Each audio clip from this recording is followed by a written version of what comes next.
জঙ্গলে চলে আসি এক শিয়াল ভূত। সে ছিল খুব ভয়ানক। হঠাৎ জঙ্গলের সব পশু পাখি এদিক ওদিক ছুটতে লাগলো।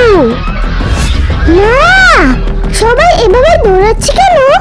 চুপ চুপ, বেশি কথা বলিস না। শুনেছি জঙ্গলে একটা শিয়াল ভূত ঢুকে পড়েছে, যাকে সামনে পাচ্ছে তাকেই ধরে নিয়ে যাচ্ছে। আমার খুব ভয় লাগছে মা।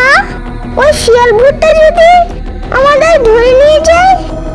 চল আমরা চুপচাপ লুকিয়ে থাকি, তাহলে এই শিয়াল ভূত আমাদের দেখতে পাবে না।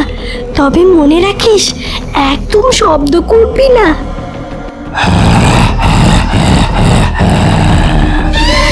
কোথাও লুকিয়ে পার পাবি না। যেখানে লুকবি আমি ঠিক খুঁজে বের করে ফেলবো।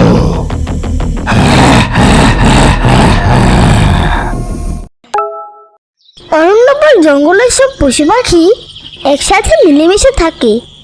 প্রতিদিনের মতো আজও সিংহের গুহার সামনে সবাই গল্প করছে।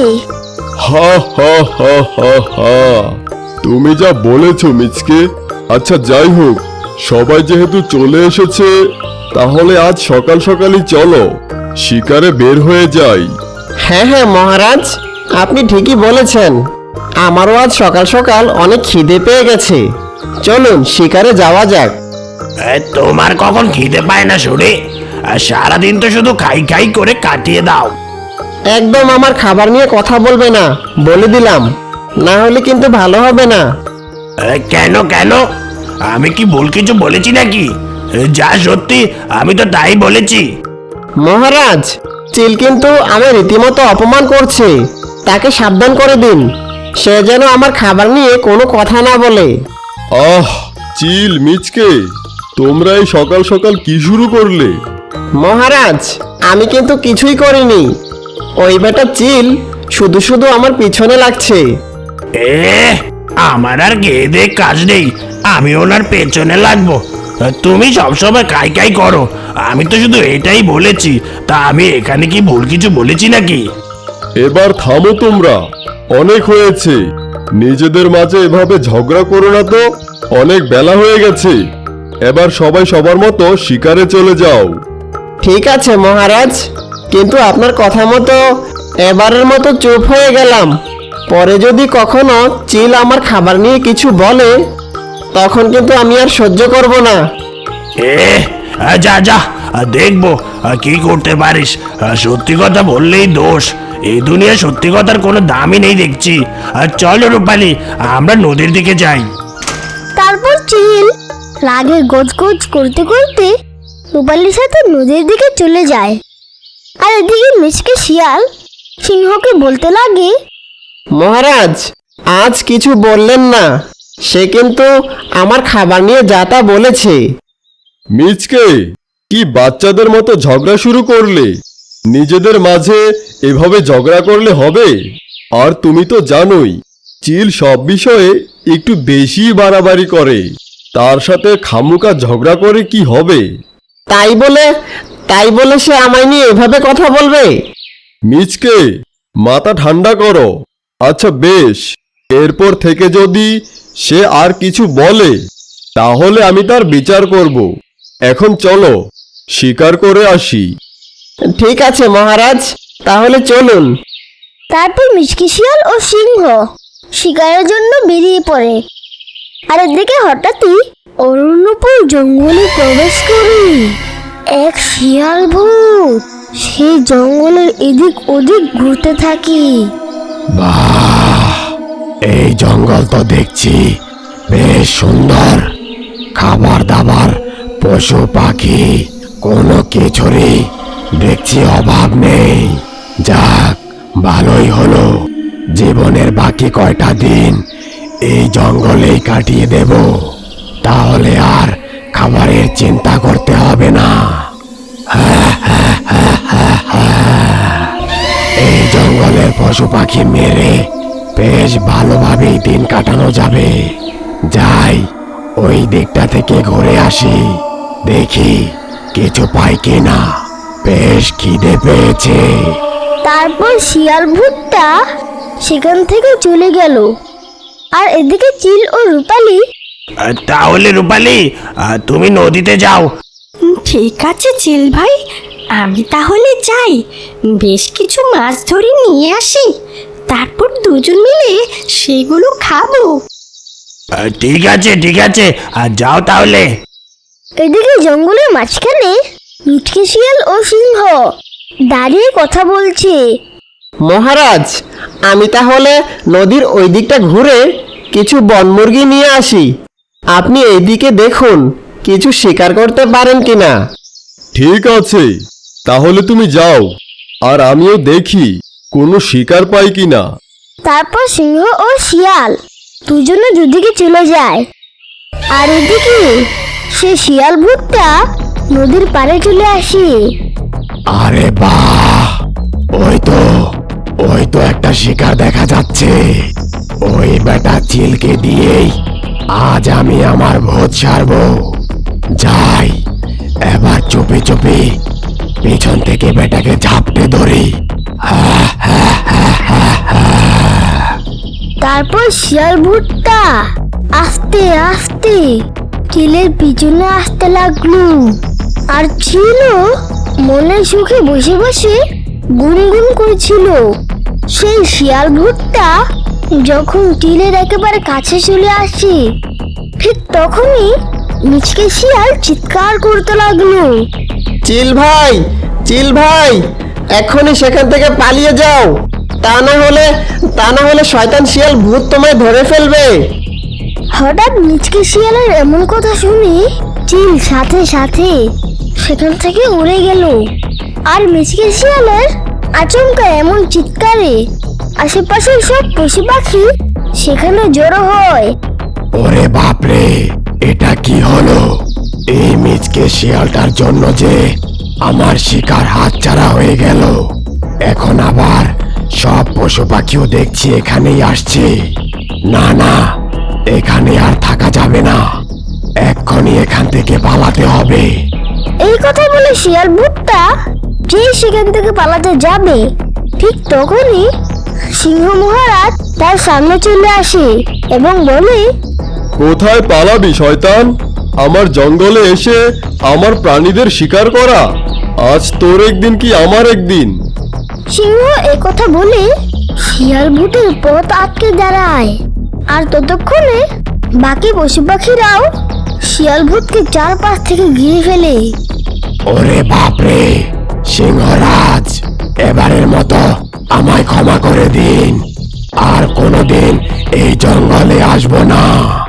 ঠিক আছে, এইবারের মতো তোকে ক্ষমা করে দিচ্ছি, কিন্তু আর যদি কখনো এই জঙ্গলের আশেপাশে দেখি তাহলে তোর খবর করে ছাড়বো। আসবো না, আর কোনোদিনই এই জঙ্গলে আসবো না, সত্যি সত্যি বলছি। ঠিক আছে, যা, পালা এখান থেকে, আর যাতে কোনোদিন তোকে না দেখি। তারপর শিয়াল ভূতটা সেখান থেকে পালিয়ে গেল। আর সিংহ মহারাজ চিলকে বলতে লাগলো, কি চিল, দেখলে তো, ঝগড়াঝাটি যাই হোক না কেন, বিপদে বন্ধুরাই সবার আগে এগিয়ে আসে। মহারাজ, আমি বুঝতে পেরেছি। ভাই মিচকে, তোমার সাথে সকালে ওইরকম ব্যবহার করা আমার একদমই ঠিক হয়নি। তুমি আমায় ক্ষমা করে দিও। আরে আরে, কি বলছো? বন্ধু বান্ধবের মাঝে ক্ষমা বলতে কিছু নেই। আর আমিও তো তোমাকে যা তা বলেছি। আচ্ছা আচ্ছা, ঠিক আছে ঠিক আছে, তোমরা যে নিজেদের ভুল বুঝতে পেরেছো এটাই অনেক। তবে শোনো, আমার মনে হয় না ওই বেটা শিয়াল ভূত এত সহজে এই জঙ্গল থেকে চলে যাবে। তাহলে মহারাজ এখন কি করবেন? শোনো তাহলে, চিল গিয়ে এখনই ডাকুতান্ত্রিককে নিয়ে আসবে, যাতে ওই শয়তানটা আবার আসলে তাকে ডাকুতান্ত্রিক শায়েস্তা করতে পারে। ঠিক আছে মহারাজ, আমি এক্ষুনি যাচ্ছি। আমি তাহলে এক্ষুনি যাচ্ছি। এদিকে দেখা যায় ঝোপের আড়ালে লুকিয়ে আছে সেই শিয়াল ভূত। সে মনে মনে বলছে, আমাকে জঙ্গল থেকে বের করে দেওয়া এত বড় সাহস!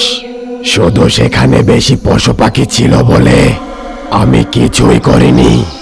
এবার এবার দেখবে আসল মজা। হা হা হা হা হা। শুধু রাতটা কাটিয়ে দেই, তারপর দেখবে। এদিকে শিয়াল ভূতের মাথার উপরেই ছিল একটি পেঁচা। সে শিয়াল ভূতের বলা সব কথা শুনে ফেলে।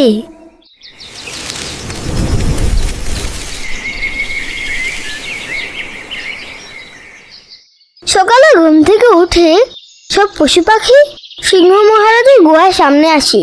ঠিক তখনই সেখানে আসে পেঁচা। পেঁচার কাছ থেকে সব শোনার পর সিংহ বলে, আমি যা ভেবেছি ঠিক তাই হলো। ওই বেটা শিয়াল ভূত এই জঙ্গল ছেড়ে যায়নি। তান্ত্রিক মশাই, এবার আপনি কিছু করুন। মহারাজ, আপনি চিন্তা করবেন না। ওই শয়তানকে সাহায্য করার জন্য আমার কাছে একটা বুদ্ধি আছে। কি বুদ্ধি তান্ত্রিক মশাই? আপনি বলুন আমাদের। তারপর ডাকতান্ত্রিকের কথা মতো অনেক খাবার দাবারের আয়োজন করা হয়। জঙ্গলের ঠিক মাঝখানে সেই খাবারগুলো রাখা হয়। আর এদিকে সেই শিয়াল ভূতটা পেটে যে খুব খিদে পেয়েছে। আজ কিছু না খেলে যে আমি মরে যাব। গত কয়েকদিন কিছুই খাওয়া হয়নি। আজ আমায় কিছু খেতেই হবে। আর আজ যদি কেউ আমায় বাধা দেয়, তাহলে আমি তাকে হা হা হা হা হা। এখন যাই, জঙ্গলের মাঝখানটায় যাই। সেখানে গিয়ে দেখি কিছু পাই কিনা। তারপর শিয়াল ভূতটা জঙ্গলের মাঝখানে চলে আসে। ডাকতান্ত্রিকের কথা মতো সবাই খাবার রেখে গাছের আড়ালে লুকিয়ে থাকে। এদিকে শিয়াল ভূতটা খাবারের কাছে এসে বলতে লাগে, আরে বাহ, এ কি! এত সব খাবার কোথা থেকে আসলো? যাক, ভালোই হলো।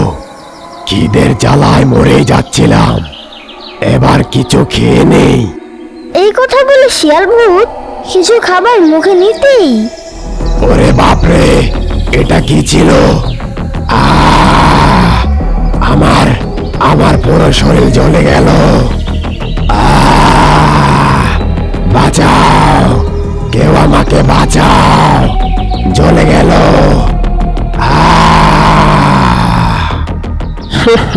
বাচাধন, এটা যে সে খাবার নয়। এটাতে মন্ত্রপুত জল ছিটিয়ে দিয়েছিলাম।